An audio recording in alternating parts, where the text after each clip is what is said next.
Conservation of natural vegetation and wildlife. So we all know that natural vegetation and wildlife are very, very important for us. They give us various kind of things that we use in our day-to-day activity, right? But due to the exploitation of these resources, these are degrading and there is a need to save these resources as well. तो forest are our wealth. तो जो forest हैं, जंगल हैं, वो हमारी wealth है, वो हमारी संपत्ति हैं और हमारे लिए बहुत जरूरी हो जाता है कि हम अपनी वेल्थ का ध्यान रखें। अभी आपके घर में कोई भी खजाना होता है, तिजोरी होता है, क्या आप उसे खुला छोड़ देते हो? क्या आप उसको संभाल के रखते हो कि नहीं? आप संभाल के रखते हो, उसकी बड़ी देखभाल करते हो। कोई भी पैसा होता है, कुछ भी होता है, आप अपनी कोई भी कीमती चीज होती है, कोई महंगी चीज है, आप उसका बड़ा ध्यान रखते हो। तो इसी तरीके से जो फॉरेस्ट हैं, ये हमारे लिए बहुत ही ज्यादा कीमती हैं और हमारे लिए जरूरी है कि हम इसका भी बहुत ध्यान रखें। Plants give shelter to the animals and together they maintain ecosystem. Plants और animals जो हैं वो एक दूसरे पे डिपेंड करते हैं।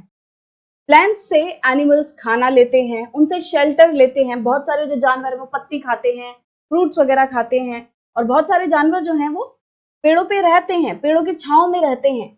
और इसी तरीके से प्लांट्स भी जो हैं वो एनिमल्स, इंसेक्ट्स, इन पे डिपेंड करते हैं। जैसे कि हमने पढ़ा था कि किस तरीके से बी जो है वो पॉलिनेशन में हेल्प करती है। तो इसी तरीके से प्लांट्स और एनिमल्स जो है वो एक दूसरे पे डिपेंड करते हैं और एक साथ वो एक इकोसिस्टम बनाते हैं। इकोसिस्टम क्या होता है कि सभी जो लिविंग बींग्स हैं, जो एक जगह पे लोग रह रहे हैं, उनका ये इंटर रिलेशन जो है, इंटरडिपेंडेंट का जो सिस्टम है, उसी को हम इकोसिस्टम कहते हैं। Changes of climate and human interferences can cause the loss of natural habitats for the plants and animals. अब क्या हो रहा है कि धीरे धीरे करके क्लाइमेट में बहुत ज्यादा चेंजेस आ रहे हैं और ह्यूमन इंटरफेरेंसेस देखने मिल रहे हैं। ह्यूमन इंटरफेरेंसेस मतलब कि जंगलों में, इन जानवरों के नेचुरल हैबिटेट में इंसान जो है वो छेड़खानी कर रहे हैं। जैसे कोई जंगल है, उसको काट के रोड बना दिए गए, वहां पे कोई इंडस्ट्री बना दी गई। तो इस तरीके से ह्यूमन जो है बहुत ही बड़े लेवल पर इन नेचुरल रिसोर्सेज के साथ छेड़खानी कर रहा है और ह्यूमन की एक्टिविटीज की वजह से ही इतने बड़े लेवल पे क्लाइमेट चेंज हो रहा है कि हम देख रहे हैं कि जैसे अभी रिसेंटली देखा था कि मार्च के महीने में इतनी गर्मी पड़ रही थी कि जैसे मई जून की गर्मी हो, और मई जून में भी बहुत ज्यादा गर्मी पड़ रही है। तो इसका मतलब जो क्लाइमेट है वो हमारे वजह से चेंज हो रहा है और इस क्लाइमेट के चेंज होने की वजह से, ह्यूमन इंटरफेरेंस की वजह से नेचुरल हैबिटेट जो है प्लांट का, एनिमल्स का, वो खराब होता है, वो लॉस होता है उसका। तो बहुत सारी ऐसी स्पीशीज हैं जो कि एंडेंजर्ड होने के कगार पे हैं, बहुत सारी एंडेंजर्ड हो चुकी हैं, कुछ जो हैं एक्सटिंक्शन होने के कगार पे हैं, ऐसी हैं कि जो बिल्कुल ही खत्म होने वाली हैं, और कुछ स्पीशीज जो हैं वो एक्सटिंक्ट हो भी चुकी हैं। तो एंडेंजर्ड मतलब कि जिन्हें एक्सटिंक्ट होने का खतरा है, राइट? और एक्सटिंक्शन मतलब कि वो एकदम खत्म हो चुकी हैं। तो बहुत सारी ऐसी स्पीशीज हैं जो कि जिन्हें हमें सेव करने की जरूरत है, जिन्हें हमें बचाने की जरूरत है कि कहीं वो खत्म ना हो जाए, कहीं धरती से उनका नामो निशान हट ना जाए, राइट? तो हम टाइगर को सेव करने की बात करते हैं, सेव द टाइगर, हम बड़े प्रोग्राम्स चलाते हैं। क्यों चलाते हैं? क्योंकि टाइगर की जो पॉपुलेशन है वो दिन ब दिन कम होती जा रही है और बहुत ही कम टाइगर्स बचे हैं हमारे देश में। और इस वजह से क्या होगा कि वो, अगर उनका ध्यान नहीं रखा गया, अगर शिकारी जो है उनका शिकार करते गए, तो क्या होगा कि वो एक्सटिंक्ट हो जाएंगे इंडिया से, और हो सकता है कि वो धरती से भी एक्सटिंक्ट हो जाए। तो बहुत सारे ऐसे स्पीशीज हैं जो कि उनके नेचुरल हैबिटेट खराब होने की वजह से, नेचुरल हैबिटेट मतलब कि जिस माहौल में वो नेचुरली रहते हैं, जहां पे वो नेचर में जो उनका प्रॉपर रहने का फेवरेबल कंडीशंस हैं, तो उसको हम कहते हैं नेचुरल हैबिटेट। तो अगर वहां से जानवर को निकाल के कहीं और रखा जाएगा तो भी उस जानवर को दिक्कत आती है। जैसे जंगलों से निकाल के जानवर को चिड़ियाघरों में रख दिया जाता है, तो जंगल उनका नेचुरल हैबिटेट है, चिड़ियाघर उनका कोई नेचुरल हैबिटेट नहीं है, तो वहां उन जानवर को दिक्कत आती है। इसी तरीके से अगर जानवरों का नेचुरल हैबिटेट को खराब कर दिया जाएगा तो जानवरों को रहने में दिक्कत आएगी। Deforestation, soil erosion, constructional activities, forest fires, tsunami, and landslide are some of the human and natural factors which accelerate the process of extinction of these resources. तो यहाँ पे इन्होंने कुछ कालमिटीज का नाम लिया है। डिफॉरेस्टेशन हो गया, मतलब कि जब बड़े लेवल पर जंगलों को सफाई कर दी जाती है, पेड़ों को काट दिया जाता है। सॉइल इरोजन क्या होता है, इसके बारे में बात कर चुके हैं, जब टॉप लेयर ऑफ सॉइल जो है वो हटने लगता है। कंस्ट्रक्शनल एक्टिविटीज, कि देखो क्या हो रहा है कि बड़े बड़े जंगलों को, पेड़ों को काट काट के वहां पे बिल्डिंग्स बनाई जा रही हैं, जंगलों को काट के रोड बनाए जाते हैं, ब्रिजेस बनाए जाते हैं। तो इन सब की वजह से क्या हो रहा है कि ये जो पेस है, एक्सटेंशन का, इनके नेचुरल हैबिटेट के खराब होने का ये जो पेस है, स्पीड है, वो और तेज होती जा रही है। मतलब जैसे जैसे ये एक्टिविटीज हो रही हैं, डिफॉरेस्टेशन हो रहा है, कंस्ट्रक्शन एक्टिविटीज हो रही हैं, फॉरेस्ट फायर, सुनामी, जैसे जैसे ये चीजें बढ़ रही हैं, वैसे वैसे ही जो नेचुरल हैबिटेट है वो खराब हो रहा है और जानवरों के एक्सटिंक्ट होने का जो डर है वो बढ़ता जा रहा है। One of the major concerns is the poaching which result in sharp decline in the number of particular species। तो एक कारण जो कि बहुत ही बड़ा कारण है जिस वजह से किसी जानवर के संख्या में कमी देखी जाती है, जब कोई जानवर जल्दी से उनकी पॉपुलेशन कम हो जाती है, वो क्या रीजन है? वो है पोचिंग। पोचिंग मतलब शिकार करना, कि बहुत सारे शिकारी जो हैं वो जानवरों को मारते हैं, उनको मारकर अपने साथ ले जाते हैं अलग अलग चीजों के लिए, उनकी स्किन के लिए, उनके हॉर्न के लिए, उनके टीथ के लिए, इन सब चीजों के लिए उनको मारते हैं। और क्योंकि शिकार जो है बहुत ही बड़े लेवल पर किया जाता है, इस वजह से नंबर ऑफ पर्टिकुलर स्पीशीज जो है, किसी जानवर की जो संख्या है पॉपुलेशन की, वो जल्दी से कम होने लगती है। The animals are poached for collection and illegal trade of hide, skins, nails, teeth, horns as well as feathers. तो ये जो पोचिंग है, जो शिकार है, वो किस लिए किया जाता है? कि उनके स्किन के लिए, हाइड्स हो गई, उनकी स्किन्स हो गई, नेल्स, टीथ, इन सब चीजों की इलीगल ट्रेड के लिए और उनके कलेक्शन के लिए। इलीगल ट्रेड क्यों भाई? क्योंकि इन चीजों को लीगल नहीं माना जाता, गवर्नमेंट ने इस चीज को लीगल नहीं बनाया हुआ। तो कोई भी पर्सन अगर किसी जानवर के स्किन का ट्रेड करेगा, खरीद बेच करेगा, तो वो एक इलीगल काम कर रहा है।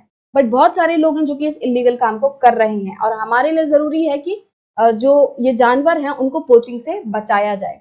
Some of these animals are tiger, lion, elephant, deer, black buck, crocodile, rhinoceros, snow leopard, ostrich and peacock। तो कुछ जानवर जिनकी ज्यादा मात्रा में बड़े लेवल पर पोचिंग की जाती है, जिनका शिकार किया जाता है और जो कि खत्म होने की कगार पे हैं, जिनको सेव करने की जरूरत है, तो उनके नाम यहाँ पे दिए हुए हैं। टाइगर हो गया, लायन हो गया। तो इन जानवरों का बड़े ही लेवल पर शिकार किया जाता है। These can be conserved by increasing awareness। But in जानवरों को हम बचा सकते हैं, कंजर्व कर सकते हैं। कैसे? जब हम आसपास के लोगों में अवेयरनेस फैलाएं, ज्यादा से ज्यादा लोगों को जागरूक करें।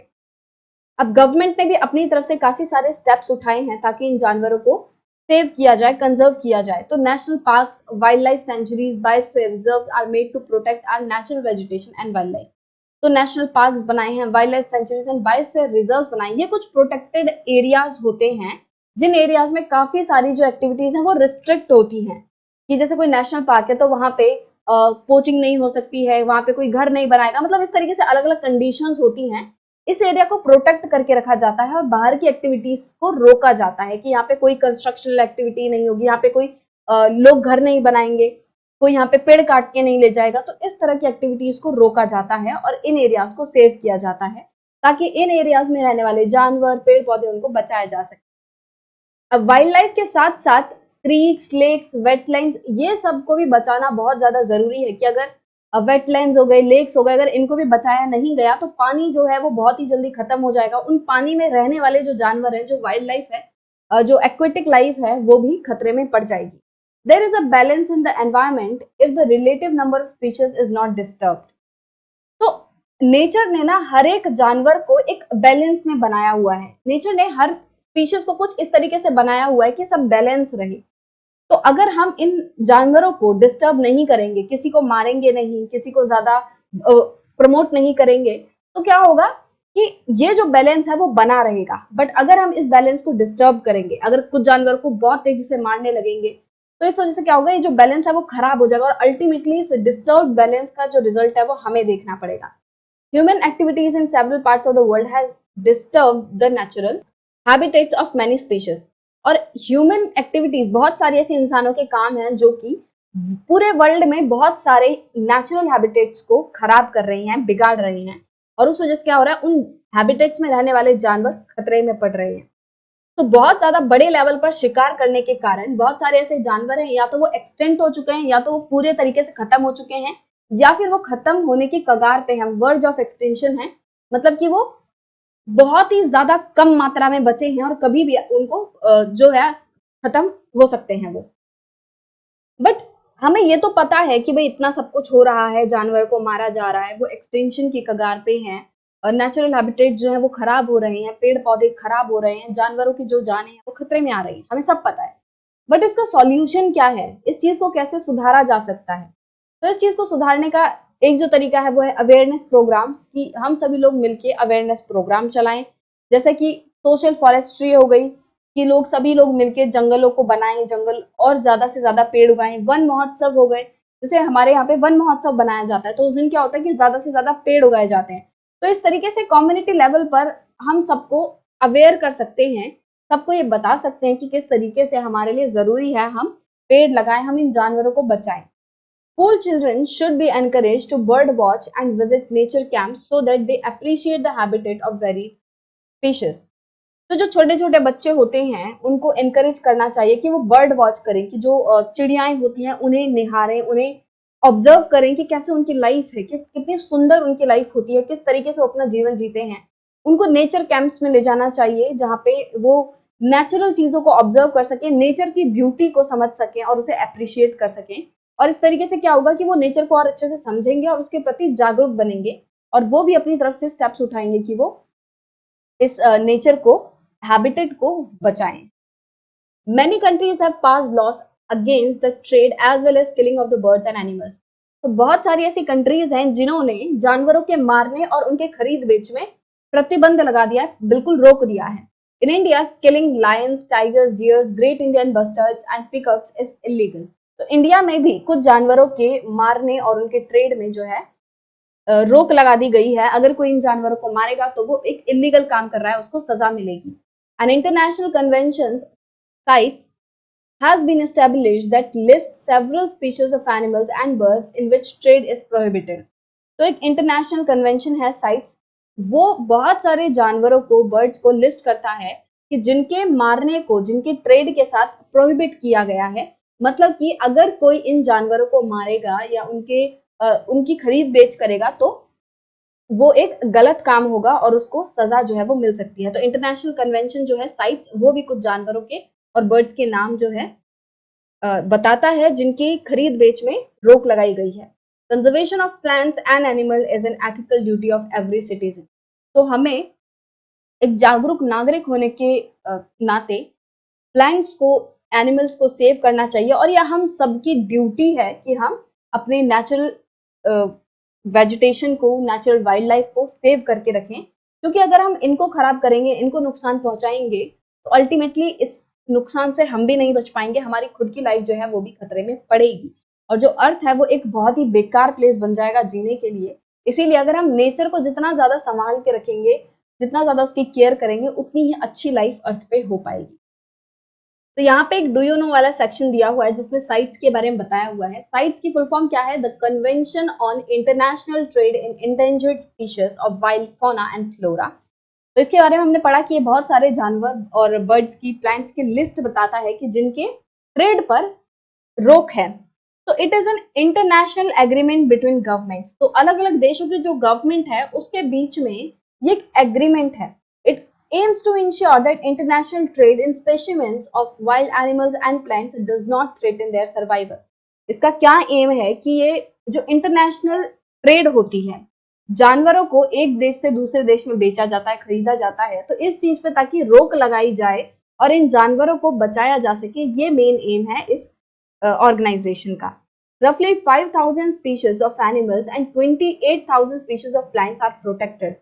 तो लगभग 5,000 ऐसे स्पीशीज हैं जानवरों के जिनको की साइट्स ने लिस्ट किया है, जिनको की प्रोटेक्ट करने की बात कही है कि इनके खरीद बेच पे रोक है। इसी तरीके से 28,000 स्पीशीज हैं प्लांट्स की जिन पे रोक लगाई गई है खरीद बेच में और उनको प्रोटेक्ट किया गया है। तो bears, dolphins, cacti, corals, orchids and aloes are some examples. तो यहाँ पे कुछ जानवर और प्लांट्स के नेम दिए हुए हैं जिनको की प्रोटेक्ट किया गया है। So with this, we have come to the end of our chapter number 2 of class 8 geography. I hope you like this video, and if you are new to the channel then please subscribe it and don't forget to press the bell icon so that you never miss an update. So we'll meet in the next video with a new chapter.